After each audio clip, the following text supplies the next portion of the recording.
Hey everyone, my name is Crystal and the channel is Vintage Booth Pro. Thank you so much for being here. If you are a vintage booth owner, this channel is all for you. And I also have a community over on Facebook where I share daily sales updates. And you may wonder why I do that. So I started this journey about 2.5 years ago, and I was crazy curious. I drove my store owner crazy, just asking a ton of questions. What are people selling? Who sells the most here? Because I was looking for other booths that I could look at and kind of learn from. Well, they were not willing to get that information, and I know other stores do. So that's kind of a lucky thing that you have. But I'm still extremely curious, even when I watch other YouTubers that are creating things or doing haul videos. I want to know what they sold it for, if they ever sold it, and how much they sold it for. And so that's why I created this channel, just full transparency. I want people to be able to learn what's selling in my part of the world, and that's why I created our Facebook community. So over there I post daily sales updates on just what I've sold, and then we're almost at 7,000 members, and several other people will comment what they sold as well. So it's a hugely educational group. People also, it's a safe space to ask questions. Just in general, learn from people that have maybe done this longer from you, be able to share your experience and share your beautiful booth displays and things like that. So everyone is welcome to join. It's a free community, and after you've subscribed to this channel, like this video, go over, answer a few questions on Facebook, and join our free community. But today I want to talk about the importance of vignettes in your vintage booth. And this is something we talk about a lot. I love to share group members' displays, but today I am announcing a little bit of a challenge. So be sure to stay to the end. I'm going to go through 10 tips to remember when you're creating your displays, and then I have a fun challenge that each and every one of you can be involved in. So why display? Or why vignettes? So a couple videos back, I posted about the 5 insider secrets to having a successful antique booth. And the number 1 was location, number 2 product selection, number 3 was display.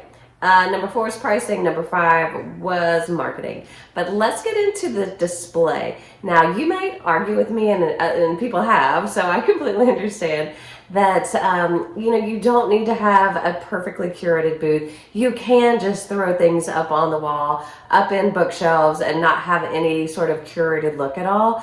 I found that in my experience personally, that people are looking for an experience. They want to be indulged in nostalgia. They want to be indulged in beautiful curated booths. And you see it for yourself. Like when you walk around your antique store, do you stop and look at the junky ones, or do you look at the beautiful ones? And now I'm not the target customer for antique stores because I'm cheap and I like digging through estate sales and the garages and the attics and the basements. While I do enjoy looking and learning from other displays, I'm probably going to buy it, and that's just the way it is with us. We're bargain shoppers, but we need to learn to create those beautiful displays to increase the number of shoppers in our booth and to create return customers. So that is what a vignette will do. And vignettes, what they are, so you have your overall display, and a vignette is something that you can easily change out, maybe even on a weekly basis, that will help keep bringing customers in, because a lot of these customers in antique stores are there at least weekly, sometimes several times a week. So they need to be sure to see that you are changing out your inventory, you're bringing new things in, and you're doing things to attract new people into your booth. And that is how a vignette can make it so easy. So here are the 10 tips that just to think about when you are creating your vignettes. And just remember that when someone is shopping in an antique store, there are probably at least hundreds of other booths within the antique store. And so you have literal seconds to grab someone's attention. So by having those vignettes, you are hopefully able to grab that person's attention and bring them into your booth to browse a little bit more. But the first thing to remember when creating your vignette is to start with the theme. And now I always think seasonal, just because I'm drawn to seasonal items. But a theme can be books, it can be colors, it can be kitchenware, it can be an era, it can be a collection. And so any of those things can be your theme. just think about that as you're creating the idea for your vignette. Number 2, define your focal point. And so within a vignette, it should be the largest or most unique item. And you want it to be eye-catching, something striking that will definitely grab people's attention and bring them in. And so think about having a focal point for your vignette. The number 3 thing to remember is to layer with complementary items. So for example, if your focal point is a really cool antique camera, maybe layer it with vintage photos or vintage film reels. So anything like that, just to keep that focal point the number 1 thing, and then layer with additional items around it. Number 4 is probably my favorite, and that is to include textures and heights. And one thing we talk about a lot is the art of stacking. So we are very limited to our small square footage in our booths, but we need to use as much area up high as we possibly can, because the number 1 rule of it all is eye level is buy level. And it's so true when you're trying to grab someone's attention in a very short amount of time.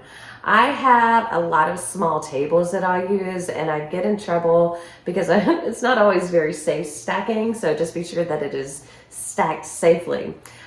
Crates are excellent for this. I have some in my booth right now that I've been just changing the items out for different vignettes, but it makes it really easy just to use small tables and crates to stack. You can also use old suitcases. Vintage suitcases would make a really cool vignette. And then there's including textures, and this can be anything from wood, like I mentioned, with the tables and the crates. It can be material like linens, have a beautiful linen display.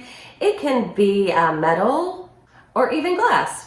Just think about that, have your focal point, layer with complementary items, and then use different textures and heights, of course, to bring people in. And whenever I'm shopping, I will always grab a riser or anything that I can, think of to use as something that I can, in the back of the vignette, add a little bit of height, because things do get hidden in the back of displays if you're not careful. The number 5 tip is to tell a story. And this isn't always easy to do, but if you have, that special vignette, maybe with old photos, old postcards, tell a fun story with it and keep it within that theme.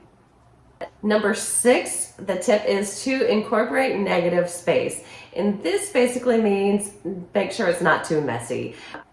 So when there's negative space, it allows the eye to rest on the items and not feel like it's too overcrowded. So just something to consider. Number 7 is to refresh regularly. And this is probably one of the most important tips. Because, well, number 1, hopefully a lot of things will sell out of your vignette, so you will have to refresh it regularly. But it's just such an easy thing to do, to switch things out. So that could be seasons, like I said. You don't have to exactly switch the theme out overall each time. Just be sure that it is updated and rotated a little bit. And we all know that when you refresh your booth, move things up and down and around, things will sell quicker. We all know that. Number 8, consider lighting. And this one is a hard one because I have access to an outlet, but it is not very close to my booth, and I have to have a timer, and it's just a pain, honestly. But it is one piece that's missing in my booth, honestly, and that's lighting. But if you have the ability to have lighting in your booth, use it as much as you possibly can. It really makes a huge difference. Number 9, use pops of color to your advantage. And this can be an easy thing to do once you've created something. Just take a step back and look at it and see if you could add a little bit more color to help bring the eye into your vignette. The final tip is to invite customers in with signs. And I've said this before, and I'm guilty of not using signs to my advantage, because people are attracted to signs and they love reading about, what the items are, or any specials, or any details that you can give whatsoever. Anything about you or your booth that you like to include. I have seen booth owners that will say, "Hi, my name's so-and-so, and we're doing this because, we appreciate your business." Or especially if you want them to follow you on social media, you could do a QR code, or just tell them your booth name and to find them on Facebook or Instagram or TikTok or whatever. So I'm going to do a little bit more on that in the near future, just some testing in my booth with signs, because I think this is a very overlooked piece of the vintage booth world that we're not using, and it's super easy to do. And the last tip that I have is to be creative and have fun. The crazier things are, the better. And we all know that crazy, weird things sell. What about crazy, weird vignettes? And so just have some fun with it. And so in conclusion, vignettes are a lot of fun. They help bring customers in and help find repeat customers for your business and just help you sell more in general. So announcing a contest, and the prize number one is that your vignette will be featured on an upcoming video on the Vintage Booth Pro channel. And here's how you do it. Okay, the theme is spring. And now what falls under spring? Easter, gardening, umbrella, you know, whatever the case may be that you can think of that will fall under spring. So get your thinking cap on, go to your booth, create a beautiful spring vignette, take a picture of it and submit it over in our Facebook community. That's all you have to do. And now I will ask group members to vote by liking on the picture of which is their favorite. And probably the top 20 people will be featured on an upcoming video. And so this is why you want to subscribe. You want to be able to see that video when it comes out, to see the most beautiful vignettes for the spring season. And you'll be able to share your creativity as well. And so let me know if you have any questions. All the details will be in the description box below. They'll be on the Facebook community. And it's really just for fun. And yeah, let's go have a blast with this. I can't wait to see all your creativity and see what you come up with. I can't wait to be inspired. And so that is it for now. Thank you so much for watching. If you like antique booth tips, I have a whole playlist of some other other videos that you can watch. And I'll see you on the next video and in our Facebook community.